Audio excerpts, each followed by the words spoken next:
WCBI News at 6 starts now. Good evening, everyone. 6 people face charges in connection to a Prentiss County capital murder case. Jesse Crabb, Truth Brown, Jacob Gurley, and Timothy Holloway are all charged with capital murder. Another suspect, Tredendrick Young, was charged with capital murder last Friday. Young was taken into custody at a Motel 6 in Tupelo. Constance Hamlin is charged with accessory after the fact in the case. Investigators allege Hamlin took her son to Tupelo after the deadly shooting. Hamlin's bond is set at $100,000. All 5 suspects are being held without bond. Friday, deputies were called to a Highway 364 for a disturbance with weapons. When they arrived, they found John Michael Berryman's body. Prentiss County Sheriff Randy Toller says the gun used in the shooting was found on a county road where the suspects had tossed it. Tupelo Police, Tupelo SWAT, Mississippi Highway Patrol, and the Lee County Sheriff's Department all assisted in that investigation. New at 6 tonight, a simple assault investigation is underway involving an off-duty Lowndes County Sheriff's deputy. The incident happened this past Thursday outside of Huck's in downtown Columbus. Police Chief Fred Shelton says a verbal argument turned physical between an off-duty deputy and a restaurant employee. Both people were treated on scene. So far, no charges have been filed. Chief Deputy Brent Swan says the deputy involved has been placed on administrative leave pending the outcome of an investigation. Swan didn't name the deputy. Other sources have named the deputy involved as Max Branch. Columbus police continue to investigate. The curfew in Columbus will continue for at least another 5 days. Mayor Robert Smith announces today that he has continued the resolution. Smith says a civil emergency continues to exist in the city. The curfew is in place from 10 p.m. until 6 a.m., except for essential travel by people over the age of 18. The measure could be renewed. If caught, you could face a $300 fine or 6 months in jail or both. It's a saying that you've probably heard many times. When the weather gets warmer, the crime rate goes up. However, with the fear of coronavirus, things look a little different this year. Law enforcement officers are noticing a reduced number of felonies. Our Stephanie Poole joins us live with more on what's behind the numbers. Stephanie? That's right, Joey. Officers tell me the rate of crime for the month of March is lower than expected. While they say it's common for criminals to execute harmful acts in the spring, it seems like the bad guys are just as scared as the virus for themselves. Law enforcement typically responds to hundreds of calls per week. However, coronavirus concerns may be behind those numbers falling drastically. Violent crime so far, we have not. A lot of the smaller stuff with people gathering, four-wheelers on the road, misdemeanor stuff that we've been dealing with. Clay County Sheriff Eddie Scott says the virus is keeping more people indoors and out of trouble with serious crimes. We've had issues with shoplifting, so right now we're running extra people on patrol. So just trying to be visible and trying, to keep it from going on the uptick. But, I'm kind of concerned that the more that we got off with the summer months coming, it is a potential that it can pick up. A combination of those things will probably open the door to more arrests being made. Kevin Crook is the Monroe County Sheriff. He says his department had 160 bookings for February, but March numbers will look a little low. Probably only the last 2 weeks has it tapered off. We're still answering the calls for service. People are still calling. We're handling a lot more stuff over the phone. It's the same trend in Columbus. Chief Fred Shelton says stay-at-home restrictions are keeping his officers with a pretty open schedule. We're not seeing a spike in crimes, violent crimes. We're still getting the occasional domestic violence call. Someone's suspicious in the neighborhood or something of that nature, but nothing major. That's why Shelton is amping up patrol and keeping an eye out for any activity. We're out there trying to protect people and make sure they're safe. It's easy for us to protect people from gunfire, from knives, and physical attack, but this is something very different that's new to police and law enforcement. You commit a crime, don't think you're going to get a free pass, because it's not going to happen. Now, another way to keep crime down is enforcing that city's curfew or current regulations. Law enforcement believes if everyone follows those guidelines, it'll keep people safe and out of harm's way. For now, reporting live in Columbus, Stephanie Poole, WCBI News. A North Mississippi police chief tests positive for the coronavirus. Belmont Police Chief Donald Ray Thomas tested positive for COVID-19. Mayor Buddy Wiltshire posted the news this morning on the Tishomingo County Town's Facebook page. He reports that Thomas feels fine and shows few, if any, symptoms. The chief and mayor are encouraging residents to stay home. Wiltshire tested negative for the virus. Thomas will quarantine for 14 days. Once confirmed by the state health department, this could be Tishomingo County's first COVID-19 case. We go outside to Louisville, Mississippi. A few raindrops there on our camera lens, our Alpha Insurance camera network here on this Monday afternoon, soon to be evening. We do have a few lighter showers right over Winston County right now. Some lighter to steadier rain across the region. Not all of this reaching the ground, but this is the first batch coming on in. We've had a second batch farther to the north, but that is lifting away. But scattered showers out there nonetheless. Temperatures in the 60s and still around 70 in the Columbus area. So temperatures will gradually cool even more so into lower 60s in all spots later on tonight. Eventually 50s. Scattered showers this evening, a better chance for some rain and thunder as we get into the latter part of the night as the system evolves and moves across the Twin States. We'll have more on this coming up in just a few more minutes. Mississippi's COVID-19 death tolls continues to rise. As of this morning, 16 people have died from the virus. The Mississippi State Department of Health reports 89 new cases in the state. This brings the total positive tests to 847. There have been nearly 200 new cases reported in just 2 days. Clay County saw an increase, and that now stands at 4 there in that county. 271 patients are hospitalized in Mississippi due to the virus. The number of COVID-19 cases in Alabama soars to 847. The Alabama Department of Public Health also reports 6 coronavirus-related deaths. Locally, Lamar County is still reporting just 1 case of the virus. Pickens County now has 2. Birmingham still has the most in the state with more than 250 positive tests. Tuscaloosa County has 23. In recent weeks, hundreds of thousands of cases of the coronavirus have been reported worldwide and in the U.S. The numbers continue to climb. But what about those who have recovered from the virus? Our Bobby Martinez is live in Columbus, where he spoke to a doctor about those who have recovered from COVID-19. Bobby? Good evening, Joey. As the number of COVID-19 cases continue to rise, so will the number of the people who have recovered, shedding some light on a dark situation. Keep doing what we're doing and just be patient. It is a time of unfamiliarity for millions across the world. Positive cases of COVID-19 continue to rise, leaving millions of people on edge. And while those positive cases continue to go up, so do the numbers of those who are getting over the virus. Tracking those recovery numbers from Thursday, roughly 117,000 people have recovered, according to Johns Hopkins Coronavirus Resource Center. And as of Monday afternoon, that number has soared to 160,000. James Woodard, a doctor at Allegro Family Clinic in Columbus, says here in Mississippi, there are people recovering from the virus. The cases that we've had that were positive here in our clinic didn't require hospitalization that I'm aware of, and I think those folks are on the road to recovery.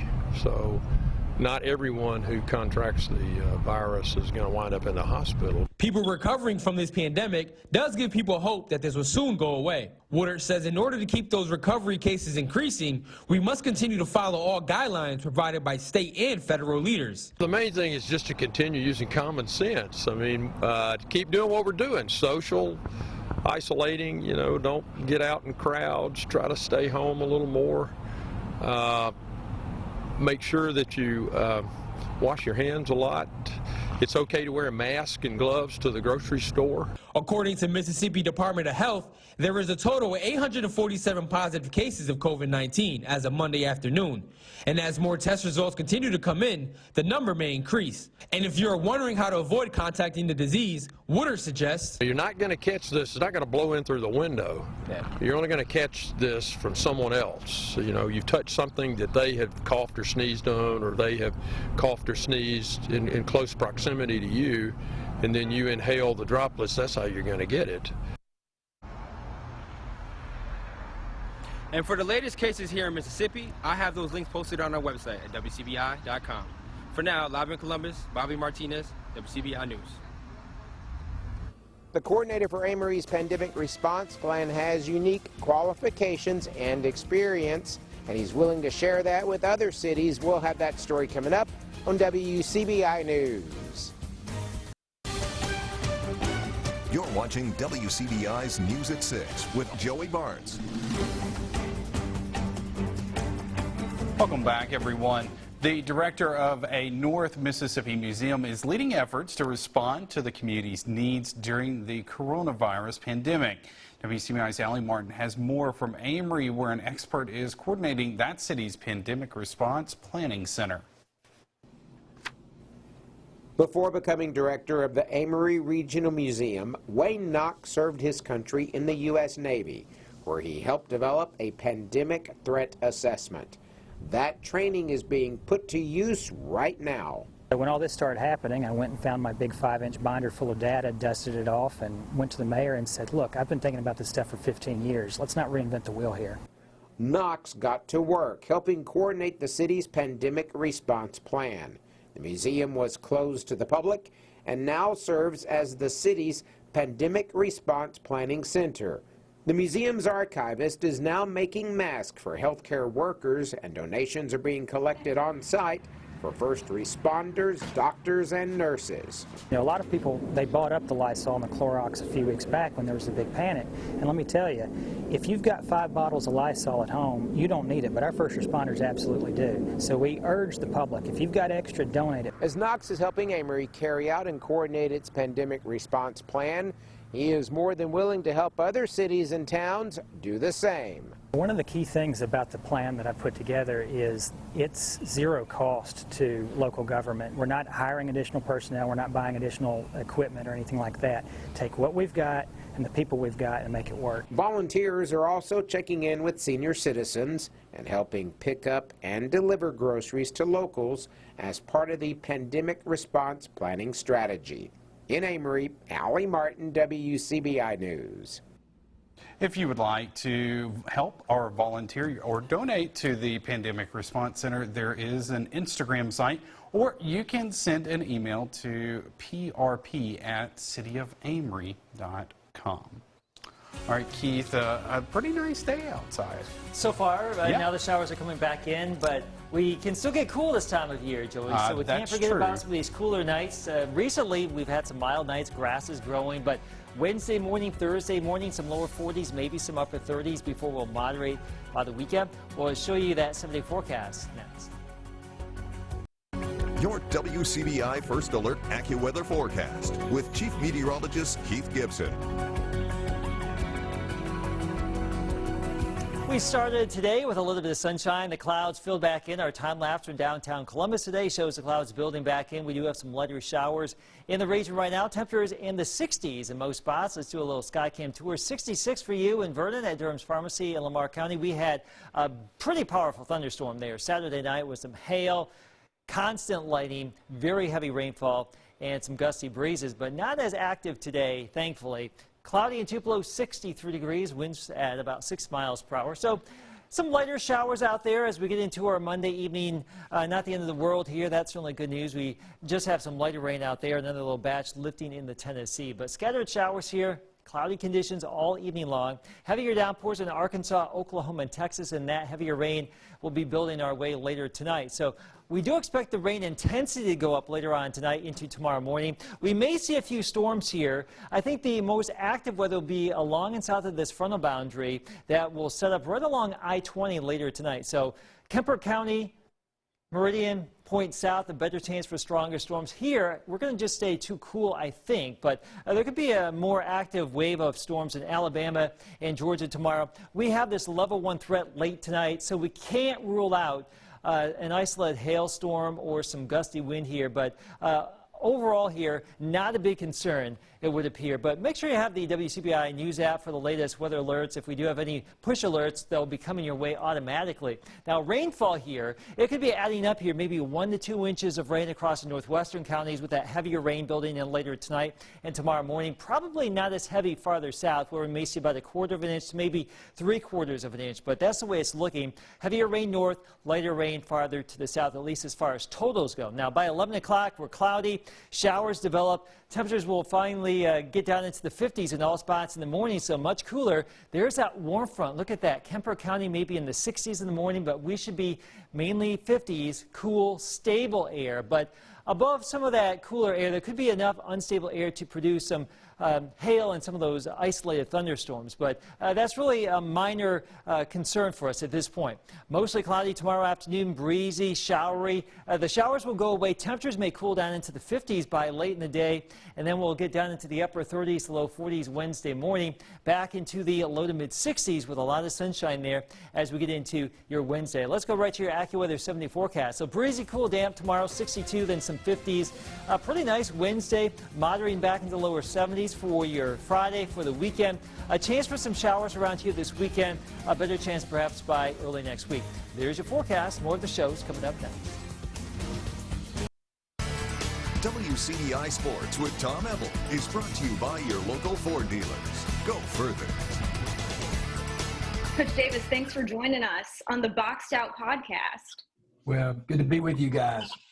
As an SEC coach who's been living, sleeping, eating sports for so long, we're going into week 3 of no sports at all. Just what have you been up to? Yeah, it's all of our lives have changed so differently. We're all working from home. That started about 10 days ago. So I'm here with my wife and my daughter, Allie. And then my daughter and her husband from Tupelo came over and going to spend about a week with us before they move into to a house there. So, everybody just working from home. We're all trying to figure it out. I know everybody, what discourages everybody is just, I guess, timelines. Kind of when is everything going to start back to normal. And but right now, we're in a dead period. We usually be right now recruiting, going all the time. So both my wife and my daughter are ready for me to get back recruiting, get out of this house. I promise you that. Kermit, you just talked about your wife and your daughter, Allie. I know we talked last week. You're hoping to get up there, but your daughter started up a library in your garage, and you had a tweet that went semi-viral last week. What did you talk about that? Well, Allie's been so involved. Even when we were in Murfreesboro, Allie was so involved. She was an assistant librarian for probably 12 or 13 years in some of the local elementary schools there. She has great affection for books. She's in probably 3 or 4 of the school systems here as a teacher's aide. And so she knows all the kids. And this was really kind of before, everything got really, shut down. It was my wife, Betty, and her idea, take all the old books that they had since the library was closed, and just have them come by the house, and you could check books out, and Allie was acting like the librarian. And then Allie was getting to the point, she loves math, so she was making like math worksheets. You're going to be able to do math worksheets and all that, and then she was going to, hopefully the kids are going to bring them back to them, and she was going to get to grade them and all those kind of things. So, yeah, it was really good. And then when I tweeted it, we started to have some people from across town just to come over and see Allie. Trust me, Allie's the star in our household. I promise you, I'm a way distant second in this place. And but then, like I said, then the social distancing and everything got a little more serious, and obviously it is what it is today. And so hopefully we can crank that thing back up maybe in May sometime. With everything that's going on now, and we go back a few years ago to when you first got the job, what do you think is the more challenging off season? Dealing with all this, or trying to implement your system when you first got hired? Yeah, it's not even a close second. This is the hardest thing we've all ever been through in coaching. I can't imagine what a new staff would go through right now. I talked to Andy Kennedy the other day, or Brian Berg. I have another former assistant, just got a Division II job out in New Mexico. At least I got a chance then. I could have individual meetings. I got to know my guys. I could go have lunch with them in the cafeteria, all the things. So now you think about it, you're doing press conferences with nobody there, and now you're getting to know a person just like we are right now. And so that would be really, really tough to try to get yourself acclimated to your job.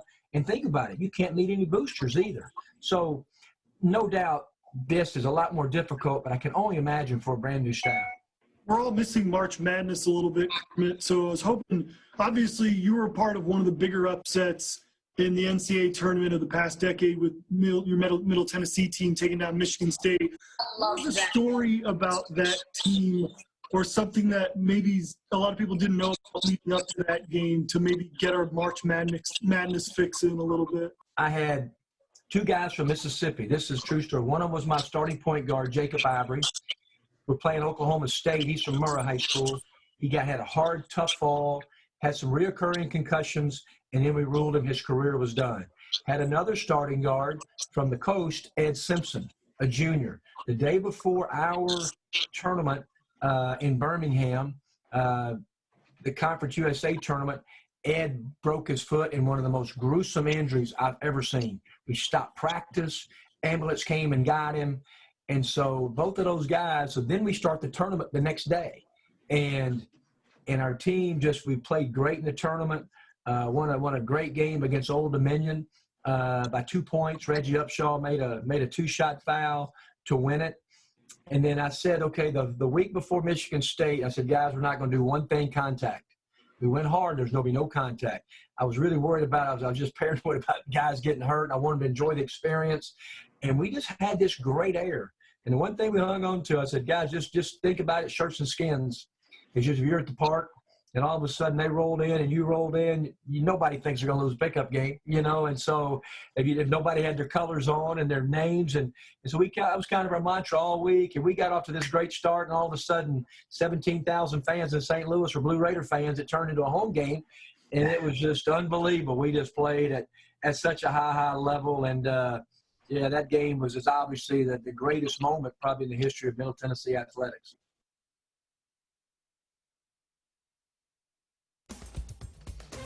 Some wet weather tonight, tomorrow, and then we'll clear that out Wednesday, Thursday. Joey, a little bit cooler midweek, but back into the 70s later on this week. 60s this time of year, not unusual. Before it gets hot. Take it. True. All right, thanks for joining us, everybody. Have a good night.